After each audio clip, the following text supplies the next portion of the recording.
여호수아서 3장 1절에서 6절까지의 말씀 찾으신 줄 알고 제가 봉독해 드릴 테니 보시고 또 들으시기 바랍니다. 또 여호수아가 아침에 일찍이 일어나서 그와 모든 이스라엘 자손들과 더불어 시딤에서 떠나 요단에 이르러 건너가기 전에 거기서 유숙하니라. 사흘 후에 관리들이 진중으로 두루다니며 백성에게 명령하여 이르되 너희는 레위 사람 제사장들이 너희 하나님 여호와의 언약궤 매는 것을 보거든 너희가 있는 곳을 떠나 그 뒤를 따르라. 그러나 너희와 그 사이 거리가 2000 규빗쯤 되게 하고 그것에 가까이 하지는 말라. 그리하면 너희가 행할 길을 알리니 너희가 이전에 이 길을 지나보지 못하였음이니라 하니라. 여호수아가 또 백성에게 이르되 너희는 자신을 성결하게 하라. 여호와께서 내일 너희 가운데에 기이한 일들을 행하시리라. 여호수아가 또 제사장들에게 말하여 이르되 언약궤를 메고 백성에 앞서 건너라 하매 곧 언약궤를 메고 백성에 앞서 나아가니라. 아멘. 우리 좌우에 한번 인사하겠습니다. 사랑합니다. 축복합니다. 사랑합니다. 축복합니다. 예, 우리 남성분들 특별히 더 한 번 더 큰 소리로 하겠습니다. 사랑합니다. 축복합니다.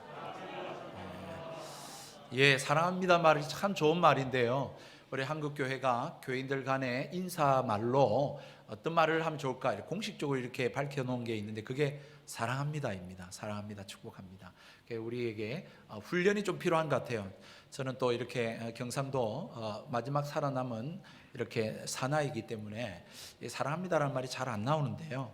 참 이 많은 연습들이 필요한 것 같습니다.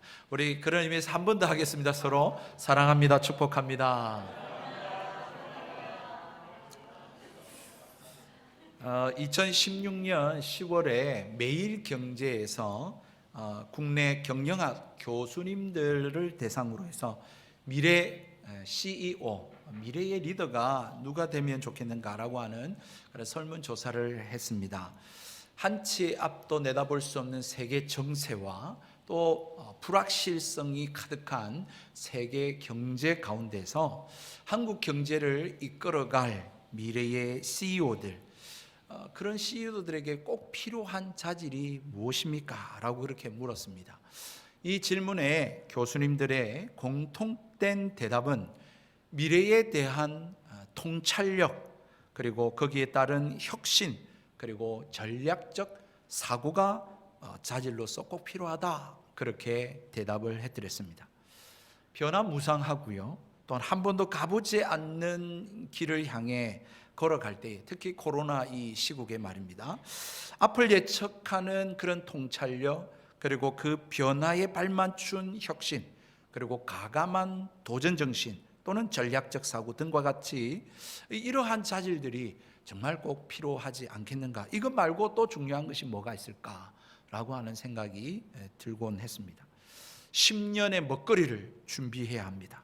그리고 성공을 향해 나아갈 때에 어느 길을 선택해야 되는가, 어떤 것을 해야 되는가라고 하는 선택의 기로에 설 때마다 이러한 태도, 이러한 자세, 다시 말하면 앞을 예측하는 어떤 통찰력, 그리고 변화무쌍한 시대의 어떤 변혁적 혁신의 자세, 그리고 가감한 도전과 전략적 그러한 정신들, 그런 것이 분명히 필요할 것이고, 그런 것들을 가지고 있지 않는다면 어떤 것도 이룰 수 없는 그러한 시대가 아닌가라는 생각을 하게 됩니다.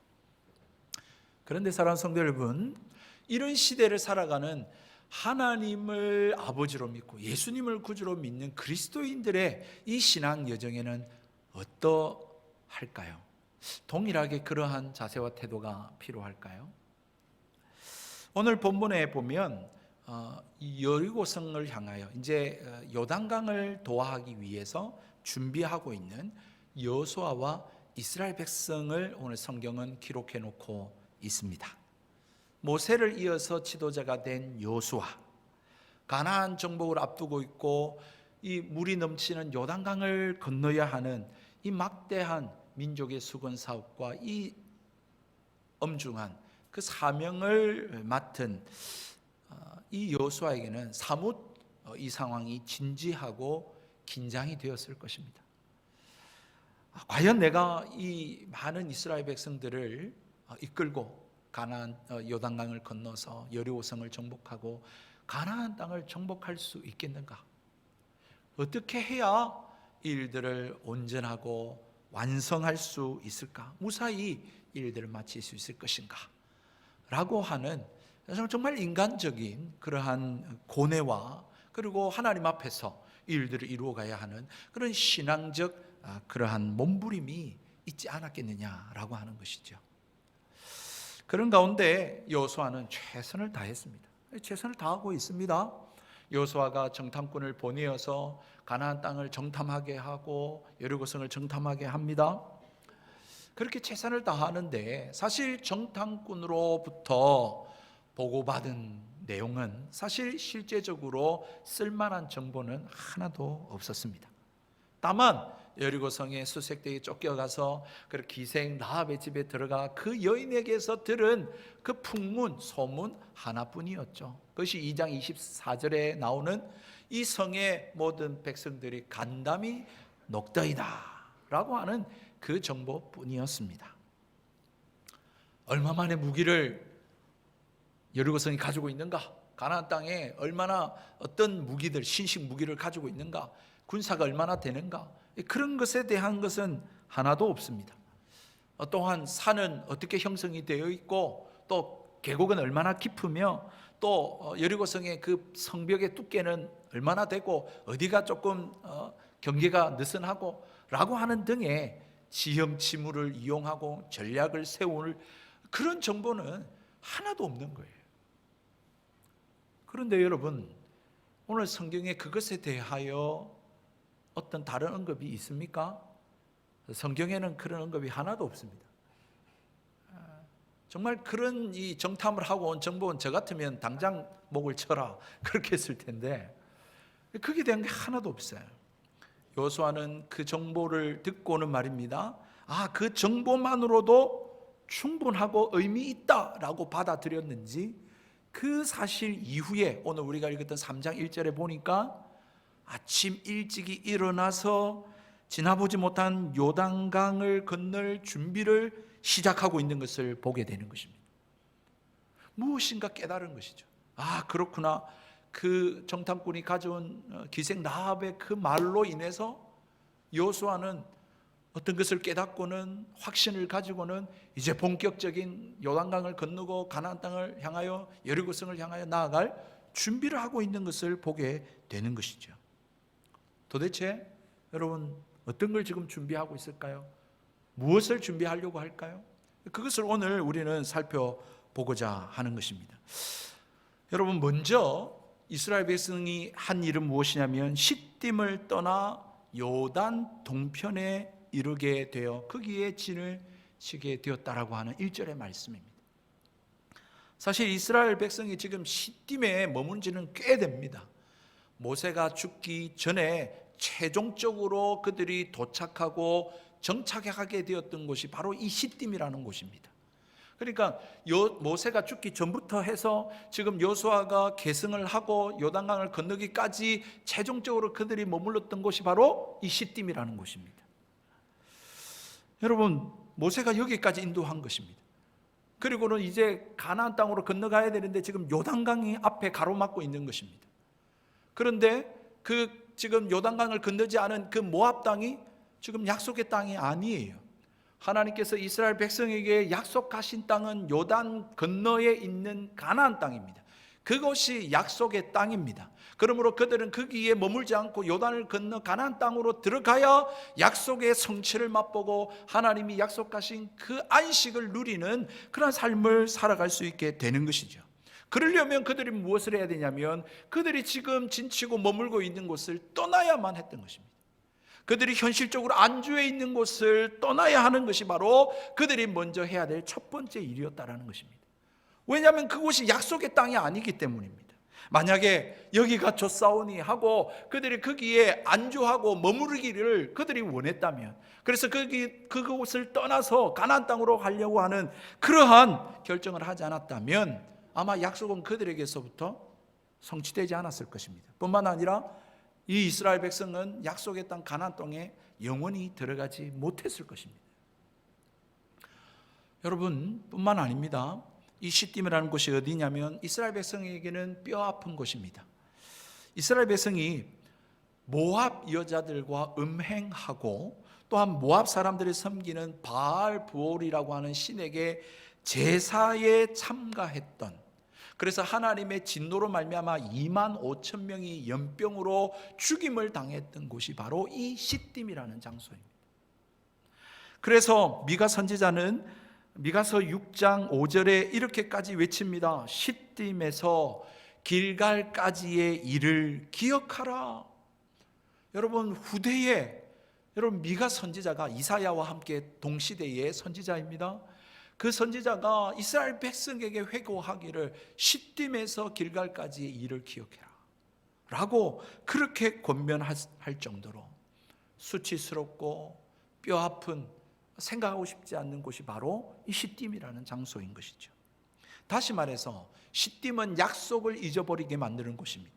시딤이라고 하는 것은 인간적으로 안락함과 편안함을 추구하게 만드는 곳입니다. 시딤이라는 곳은 하나님을 저버리고 음행을 행하고 그리고 우상 숭배를 하게끔 만드는 죄악의 자리가 바로 시딤이라는 것입니다. 그러므로 이스라엘 백성에게 약속의 땅을 성취하고 가보지 못한 길을 가기 위해서는 그들이 먼저 주저앉아 있는 그곳을 떠나야만 했던 것이죠. 여러분, 시편 1편에도 복 있는 사람에 대해서 말씀하며 시편 1편에 세 가지의 길을 떠나라고 말합니다. 첫 번째는 악인의 꾀를 떠나라고 말합니다. 두 번째는 죄인의 길에서 떠나라고 말합니다. 세 번째는 오만한 자의 자리에서 떠나라고 말합니다. 이렇게 악인의 꾀, 죄인의 길, 오만한 자의 자리를 떠나는 자가 복이 있는 자다, 그렇게 성경은 말씀하고 있는 것이죠. 사랑하는 성도 여러분, 그렇습니다. 오늘날 우리가 한 치 앞도 모르는 미지의 세상을 살아갑니다. 가보지 않는 길을 걸어가고 있고 코로나가 언제 끝이 나려나 벌써 2년이 넘어가고 있는 상황 가운데 있습니다. 이런 인생길을 걸어가면서 우리가 어떻게 살아야 하는가, 하나님께서 우리에게 말씀하시고 있는 첫 번째는 무엇이냐면, 여러분, 우리가 지금 현재 안주하고 있는 이 삶에서 일어나 떠나기를 말씀하고 있다라고 하는 사실입니다. 과거에 안주해서는 안 됩니다. 이만하면 됐다라고 생각해서는 안 됩니다. 여러분, 그리스도인은 약속의 땅 하나님 나라를 향하여 믿음의 여정을 걸어가고 있는 자들이 아닙니까? 그러므로 우리는 이 현세에 만족하고 안주하고 여러분 세상 사람들이 추구하는 그 안락과 쾌락함에 빠져 살아가는 자들이 아닌 줄을 믿으시기를 바랍니다. 여러분, 우리는 그렇게 할 수가 없어요. 하나님 나라를 구하고 하나님의 뜻인 하나님의 의를 구하는 삶을 살기 위하여 우리는 날마다 내 자신을 쳐서 복종하고 자기를 부인하고, 그리고 이 세상 사람들이 추구하는 그 세계관과 그 가치관을 부인하며 그렇게 우리의 안주하는 삶이 아닌 하나님의 말씀을 따라서 하나님 나라를 향하여 나아가실 수 있는 저와 여러분 되기를 주의 이름으로 축복합니다. 그러므로 변화를 두려워해서는 안 됩니다. 야, 이곳을 떠나면 또 무슨 일이 일어날까?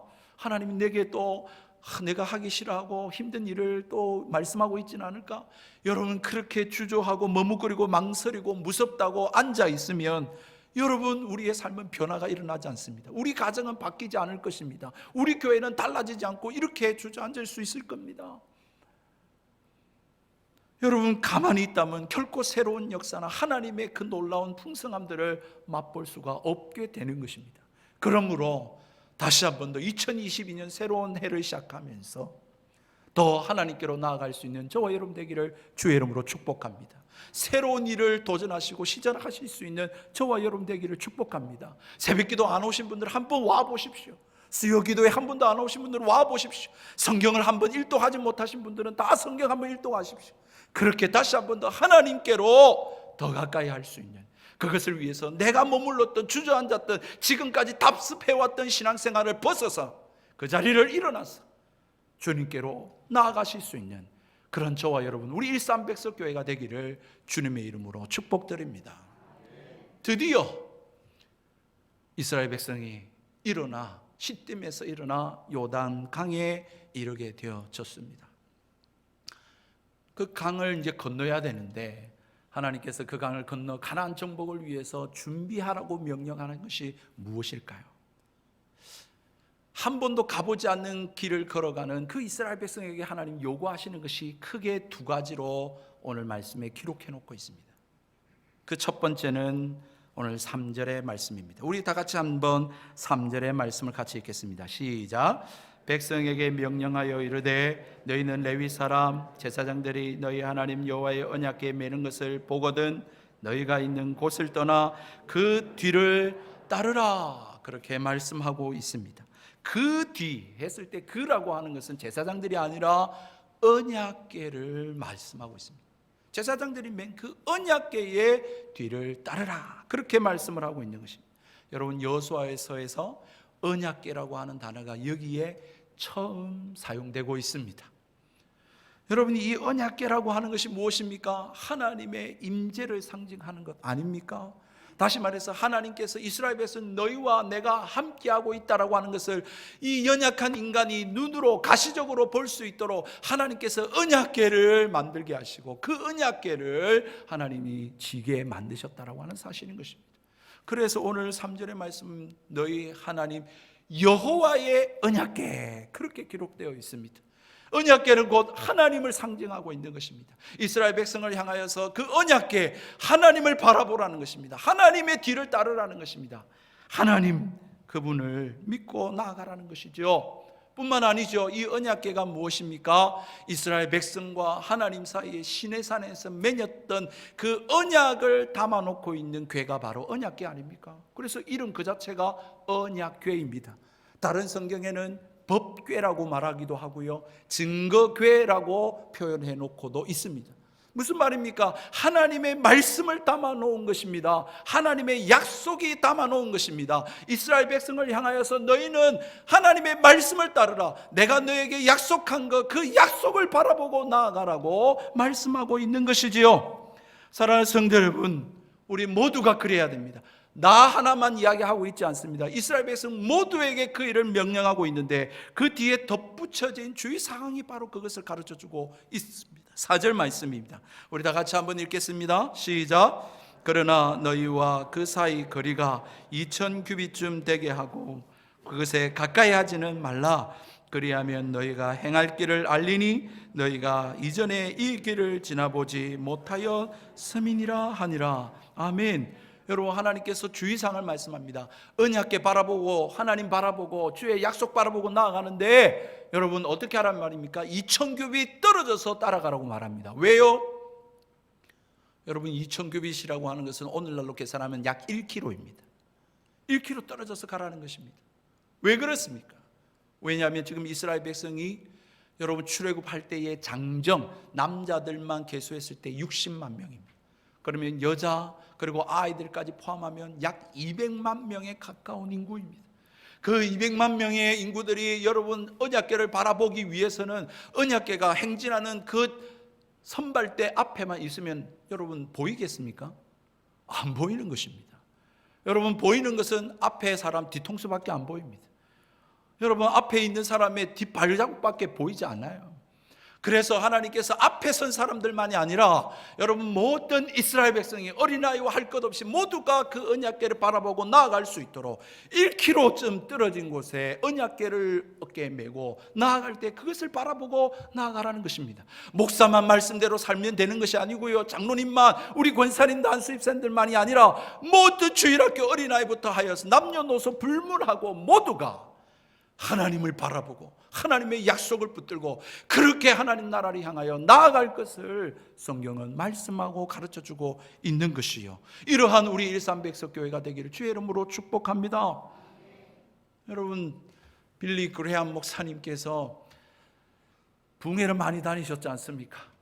그래서 부흥회를 마치고 있는데 어떤 한 성도가 빌리 그레함 목사님께 와서 묻습니다. 목사님은 앞으로 일어날 장래의 일에 대한 하나님의 말씀을 많이 전하시는데 목사님은 목사님 자신의 미래에 대해서 확신하십니까? 잘 아십니까? 그렇게 이야기하니까 목사님이 솔직히 말씀하십니다. 아니요, 성도님, 사실 저도 저의 미래에 대해서 아무것도 모릅니다. 그러나 제가 알고 있는 분명한 사실 한 가지가 있습니다. 제가 자신 있게 성도님께 말씀드릴 수 있는 분명한 아는 사실 한 가지는 나의 인생을, 나의 미래를 붙들고 계시는 이가 누구이신가를 저는 분명히 압니다. 할렐루야. 그렇습니다. 한 번도 가보지 않는 길. 예, 지금 우리 성도님 중에 2번 인생 사시는 분 계십니까? 그런 분 아무도 안 계시죠. 정말로 아무도 한 번도 내가 가보지 않는 길을 걸어가고 있지 않습니까? 그 길을 갈 때에 두렵기도 하고 무엇을 선택해야 될지, 어디로 가야 될지 모르는 이 막막한 이 인생길 가운데에 우리가 두렵지 않고 우리가 확신하면서 우리가 나아갈 수 있는 것은 바로 내 인생을 붙드시고 나의 미래를 주관하시는 분이 누구이신지를 분명히 알기 때문인 줄 믿으시길 바랍니다. 나를 만드시고 나에게 이 삶을 오늘까지 허락하시고 나의 삶을 인도하시고 또한 내 삶의 주관자 되신 분이 하나님일 때에 한 번도 가보지 않는 길, 두렵지 않고 염려되지 않고 걱정되지 않고 확신 가운데 살아갈 수 있는 그러한 사실인 것을 오늘 주님이 우리에게 가르쳐주고 있다라고 하는 사실인 것이죠. 정말로 이 믿음 가지고 주님 바라보고 말씀 따라서 그렇게 살아가시는 우리 이스라엘 백성이 다 되길 바랍니다. 사실 우리가 원하는 대답은 이게 아니죠, 그죠? 지나가보지 않는 길을 걸어가고 한 번도 가보지 않는 길을 걸어가는데 그게 뭐야? 그것도 불확실한 거잖아. 여러분 그렇게 말하실 수 있습니다. 어떻게 보면 모든 사람이 더욱 안전한 길, 더욱 구체적인 길, 그걸 알고 싶은 거예요. 그런 미래를 알고 싶은 거죠. 그러니까 21세기인 오늘도 여러분 점을 치고 무당을 찾아가고 이 첨단 과학 시대에 지금도 그런 사람들이 많다고 하니 여러분 참 어떻게 된 일인지 아이러니하지 않습니까? 요단강 도하를 두고 그렇게 앞에 서 있는 이스라엘 백성들, 그들도 똑같았을 것입니다. 가장 절박하게 하나님 앞에서 듣고 싶은 이야기가 무엇이었겠습니까? 이 넘실거리는 요단강을 어떻게 건느냐라는 거죠. 뭐 뗏목이 있는 것도 아니고 다리가 있는 것도 아니고 말이에요. 어떻게 건느냐는 거죠. 그러니 하나님께서 요단강을 쉽게 그리고 빠르게 안전하게 건널 수 있는 길을 구체적으로 말씀해 주시고 가르쳐 주시고 그렇게 역사해 주시기를 바랬는지도 모르겠습니다. 뗏목을 만들어라, 어디가 수위가 약하다, 그래서 수영 잘하는 사람들이 그곳에 가서 미리 그렇게 준비해라, 또는 건너가서 전쟁을 해야 되니까 군사들을 훈련시키고 연습해라. 여러분 그런 이야기를 하나도 하시지 않습니다. 그러면서 주님이 뭐라고 말했죠? 언약궤를 뒤를 따르라고 이야기하는 것입니다. 그래도 언약궤는 눈에라도 보이니까 그거는 뭐 또 이해할 수 있습니다. 그래도 언약궤를 따르면 뭐 어디로 가는지 모르겠지만 어쨌든 간다고 하니까 그럴 수 있어요. 그런데 하나님이 2번째 이야기하는 것은 도무지 납득이 잘 안 됩니다. 그것이 바로 여러분 5절의 말씀입니다. 우리 5절 다 같이 한번 읽을까요? 시작. 여호수아가 또 백성에게 이르되 너희는 자신을 성결하게 하라. 여호와께서 내일 너희 가운데에 기이한 일들을 행하시리라. 아멘. 2번째 명령 여러분은 이해가 됩니까? 여러분 2번째 명령이 무엇이죠? 스스로 성결하게 하라는 것입니다. 여러분 너무나도 엉뚱하고 뚱딴지 같은 소리 아닙니까? 여러분 강을 건너고 여리고성을 무너뜨리고 가나안 땅을 정복해야 되는 이 시점 앞에서 여러분 그것을 준비해야 되는 이 시간 앞에서 무엇을 준비하라고요? 스스로 성결하라고 하는 거예요. 이것이 요단강을 건너는 것하고 여리고성을 무너뜨리는 것하고 무슨 상관이 있습니까? 도대체 무슨 관계가 있냐 이거죠. 여러분 이 성결이라고 하는 단어 히브리어는 이 카다시라고 하는 단어입니다. 카다시. 이 카다시라고 하는 단어가 레위기에 제일 많이 나옵니다. 무슨 말이냐 하면 모세가 살아있을 때의 율법을 그들에게 가르치면서 이 카다시를 가르쳤는데 제사장들을 세우면서 제사장 너희들은 성소에 들어갈 때 카다시 해야 된다. 또한 거룩한 성물을 만지고 그것을 수행을 할 때에 너희들 카다시 해야 된다. 그렇게 말씀했다라는 거예요. 그런데 지금 요단강을 건너야 되는 이스라엘 백성 앞에 너희들 카다시 해야 된다. 지금 그렇게 말하고 있는 거예요. 여러분 그 제사장들이 성소에 들어가기 전에 그리고 성물을 만질 때 어떻게 했냐면 여러분 목욕을 재개합니다. 그리고는 부부 관계를 금합니다. 그리고 부정한 것을 만지지 않습니다. 그리고 옷을 빨고 그렇게 성소에 나아가고 그리고 또한 성물을 만지게 했다라는 것입니다. 지금 무슨 말입니까? 요단강을 건너야 되는 요단강 앞에 서 있는 이스라엘 백성을 향하여서 너희들 지금 목욕 재개하고 옷을 빨고 부부관계 금하고 부정한 일을 행하지 말라라고 지금 성경이 말씀하고 있는 것입니다. 도대체 그거하고 요단강 건너가가지고 여리고성 무너뜨리고 전쟁하는 거하고 무슨 상관이 있냐 이겁니다. 너무 뚱딴지 같은 소리 아니냐는 것이죠. 하나님이 이럴 때가 종종 있습니다. 엉뚱하게 우리가 원하는 것을 이야기를 안 해주시고 엉뚱한 이야기를 하실 때가 있어요. 사도행전 1장에 예수님께서 십자가 못 박혀 죽으시고 사흘 만에 부활하신 이후에 40일 동안 제자들과 함께 하셨습니다. 그리고는 하나님 나라의 일과 복음을 전하셨죠. 그때에 예수님이 승천을 앞두고 제자들이 예수님께 묻습니다. 예수님 이제 이스라엘 나라를 회복하심이 이때입니까? 언제 이스라엘 나라가 회복됩니까? 라고 물었는데 예수님께서 뭐라고 말씀하셨습니까? 그건 너희들이 신경 쓸 바가 아니다. 오직 성령이 너희에게 마시면 너희가 권능을 받고 예루살렘과 온 유대와 사마리아와 땅끝까지 이르러 내 증인이 되리라. 그렇게 말씀하시는 거예요. 아니 지금 이스라엘의 백성들은 그리고 이 제자들은 예수님을 따라다니면서 이스라엘의 왕으로 삼고 이스라엘 나라가 로마로 압제로부터 해방을 하고 독립을 하고 이제 경제가 부강하고 그렇게 좀 편안하고 안락한 삶을 살 수 있을 줄 알았는데 그렇게 예수님 쫓아다녔는데 예수님은 뭐라고 말합니까? 그건 너 신경 쓸 바가 아니고 네가 신경 써야 될 것은 성령 충만해야 된다. 성령 받으라고 말씀하고 있는 거예요.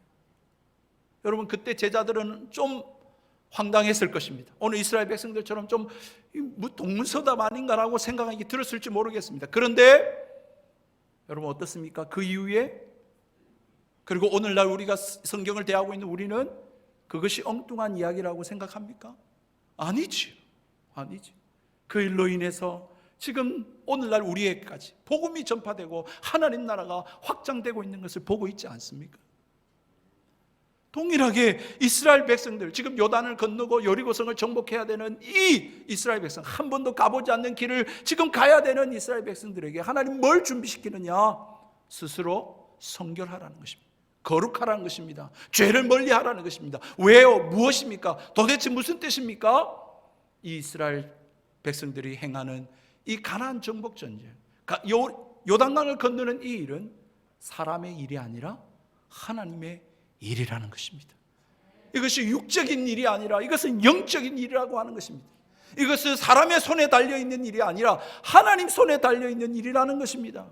그러므로 앞으로 이스라엘 백성이 치를 전쟁은 인간의 전쟁이 아니라 여호와의 전쟁이라고 가르쳐주고 있는 것입니다.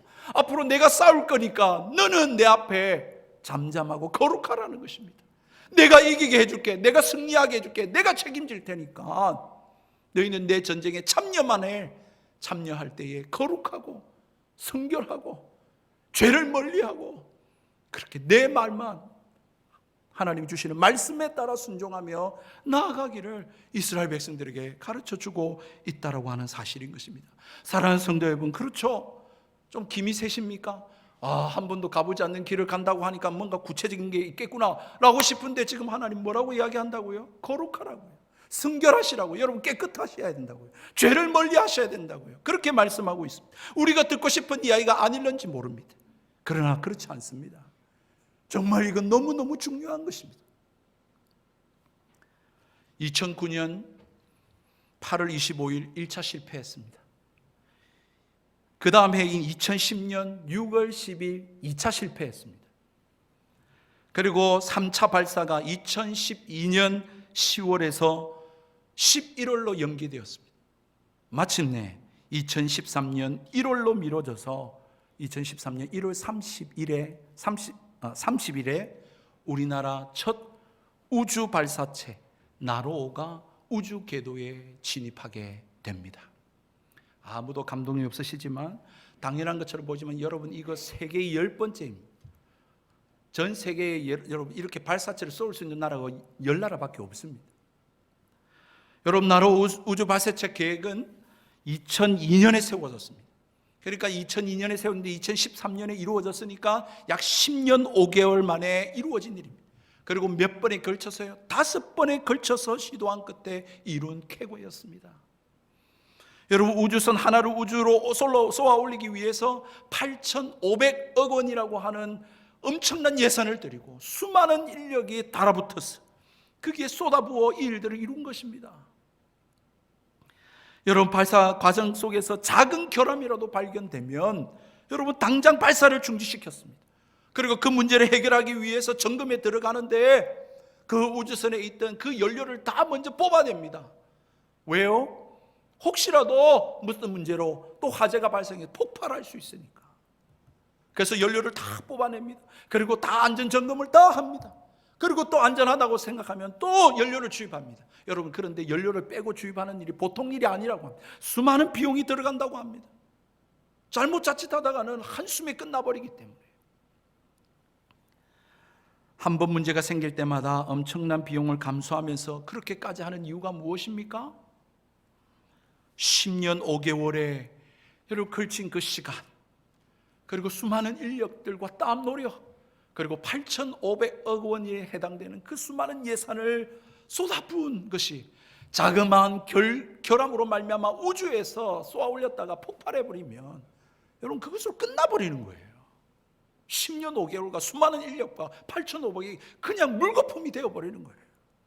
아무 소용이 없게 되는 것이지. 여러분, 마찬가지지 않겠습니까? 우리가 하나님 앞에 나아가는데, 우리가 하나님 나라에 들어가는데, 여러분, 우리가 그 거룩하신 전능하신 창조주 하나님 앞에 가는데, 여러분, 우리가 흠이 있고 또한 우리의 죄가 있어 그렇게 나아갈 수 있겠습니까? 그럴 수 없는 것이죠. 우리가 돈을 벌고 어떤 명예를 가지고 어떤 것을 쌓는다 할지라도 여러분, 그 죄로 말미암아 그 아무 소용없게 되어버리는 것입니다. 영원이라고 하는 시간이 끝나버리는 것이죠. 여러분, 이것은 너무 좀 영적이고 거룩한 겁니까? 아니요, 그렇지 않습니다. 앞에 서론에서 말씀드렸던 매일 경제에서 실시한 미래 CEO에 대한 자질에서 참여한 16명의 대학 교수님들이 11명의 교수님께서, 그 중에 16명 중에 11명의 교수님께서 학생들에게 추천할 만한 21세기 미래형 CEO를 한번 추천해봐라.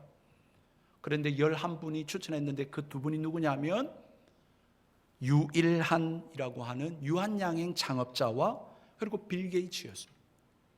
그런데 왜 11분이 그 두 분을 추천했느냐? 왜 미래형 리더로서 추천했느냐? 그 사유가 무엇이냐? 거기에 기록되기를 추천 사유는 사회적 책임과 윤리 경영이라고 하는 것이었습니다. 소위 말하면 노블리스 오블리주라고 하는 것이죠. 여러분, 현대 경영학의 창시자라고 불려지는 피터 드루커라고 하는 사람도 똑같이 이야기했습니다. 21세기의 리더가 가져야 될 자질은 정직과 신뢰다, 그렇게 밝혔습니다. 결코 여러분, 우리가 한 번도 가보지 못한 그 미지의 길, 지나보지 못한 길을 걸어갈 때에 필요한 것은 그 어떤 통찰력, 또한 혁신, 여러분 왜 도전 정신도 필요할지 모르겠습니다만은, 아니요, 그것과 못지않게 동일하게 여러분 윤리의식, 사회적 책임, 도덕적 책임이 너무너무 리더에게 중요하다는 것입니다. 하물며 하나님의 백성에게 그러겠습니까? 성경도 말씀합니다. 여러분, 하나님 앞에 쓰임받고 싶습니까? 성공적인 인생을 살고 싶습니까? 디모데후서 2장에는 그렇게 말씀하고 있습니다. 디모데후서에 하나님 나라에는 은그릇도 있고 금그릇도 있고 질그릇도 있는데 하나님이 어떤 그릇을 쓰겠느냐? 금그릇 아니요, 하나님이 쓰시는 그릇은 깨끗한 그릇이라고 말합니다. 정결한 그릇이라고 말씀하고 있어요. 더러운 그릇은 하나님이 쓰지 않는다라고 말씀하고 있단 말이에요. 여러분, 이런 설명을 하지 않더라도 하나님께서 독생자 예수 그리스도를 이 땅에 보내신 이유가 바로 우리를 죄에서 구원하시기 위함이 아니겠습니까? 죄에서 우리를 구원하시기 위해서 하나님이 독생자 예수 그리스도를 보내줬는데, 하나님이 우리에게 원하시는 것이 여러분 어떤 대학과 어떤 성공과 어떤 다른 무엇이겠습니까? 하나님이 원하시는 것은 거룩함이죠. 거룩함. 에베소서 1장 4절에 말씀합니다. 곧 창세전에 그리스도 안에서 우리를 택하사 우리로 사랑 안에서 그 앞에 거룩하고 흠이 없게 하시려고. 예수님께서 이 땅에 십자가에 못 박혀 죽으시고 사흘 만에 부활하실 때도 예수님께서 말씀하신, 내가 온 것은 의인을 구원하러 옴이 아니라 죄인을 구원하러 왔다. 우리를 죄에서 건지기 위해서 오셨습니다. 주님께서 우리에게 원하시는 것은 거룩함이죠. 죄에서 떠나는 것이죠. 주님 더 사랑하고 주님 더 닮아가는 것 아니겠습니까? 골로새서 1장 22절에 말씀합니다. 이제는 그의 육체의 죽음으로 말미암아 화목하게 하사 너희를 거룩하고 흠없고 책망할 것이 없는 자로 그 앞에 세우고자 하셨으니. 여러분, 성령 하나님도 마찬가지십니다. 성령 하나님께서 우리에게 오셔서 무엇을 행하십니까? 죄에 대해서 가르치십니다. 의에 대해서 가르치십니다. 심판에 대해서 가르치십니다. 그래서 예수 믿게 합니다. 그리고는 우리가 이 땅에 살면서 하나님의 말씀대로 하나님도 사랑하며 이 세상을 부인하며 살아가게 만드시는 분이 성령 하나님 아니십니까? 베드로 사도는 종말을 살아가는 성도들을 향하여서 베드로후서 3장 14절에 이렇게 말씀합니다. 그러므로 사랑하는 자들아, 너희가 이것을 바라보나니 주 앞에서 점도 없고 흠도 없이 평강 가운데서 나타나기를 힘쓰라. 아멘이죠. 21세기를 살아가는 성도 여러분, 한 번도 가보지 않는 코로나 시대를 살아가고 있는 성도 여러분, 4차 산업혁명 시대를 살아가고 있는 성도 여러분, 앞으로 뭘 먹고 살 것인가? 우리 자식들 어떻게 교육을 시킬 것인가? 내가 사업을 행하는데 어떻게 사업을 행해야 될까? 여러분, 그런 고민들 하고 계십니까?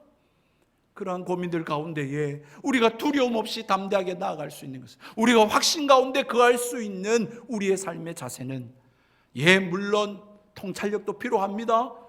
여러분뿐만 아니라 우리에게 도전정신도 필요하고 혁신도 필요합니다. 그러나 예수님을 구주로 믿고 하나님 아버지를 섬기며 하나님 나라를 향하여 살아가는 성도 여러분, 그리스도인이시라면 우리가 이 땅에서 갖춰야 될 자세는 이 죄악의 길을 떠나는 것입니다. 하나님의 말씀을 붙들고 그 약속 따라서 사는 것입니다. 우리의 삶을 정결하게 하고 거룩하게 하고 하나님 앞에 순결한 신부로 서는 것입니다. 그러기 위해서 주님 더 사랑하고 주님 더 닮아가는 것이 우리가 이 한 번도 가보지 않는 길을 걸어가는 우리의 삶의 자세라고 하는 사실인 것이죠. 여러분, 거기에 약속이 있습니다.